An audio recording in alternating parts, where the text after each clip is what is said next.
रेडमध्ये जाऊ द्यायचं नाही स्वस्तिकवरती, बरोबर साईडने घ्यायचं आहे. स्वस्तिकचा शेप सगळा सारखा दिसला पाहिजे, नाहीतर मग काही येल्लो त्याच्यावरती उलन गेल्यानंतर ते व्यवस्थित दिसणार नाही.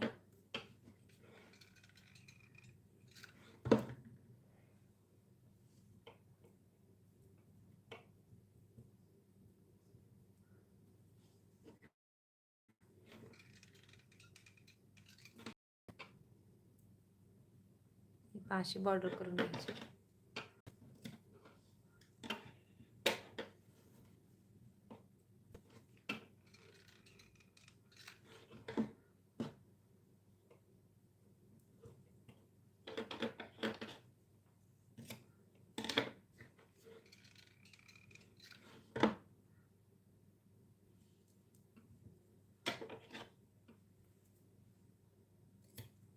पूर्ण झाल्या, खूप सुंदर दिसते. कलर कॉम्बिनेशन व्यवस्थित झालं ना कोणतीही रांगोळी मॅट चांगली दिसते. कलर कॉम्बिनेशन व्यवस्थित झालं पाहिजे.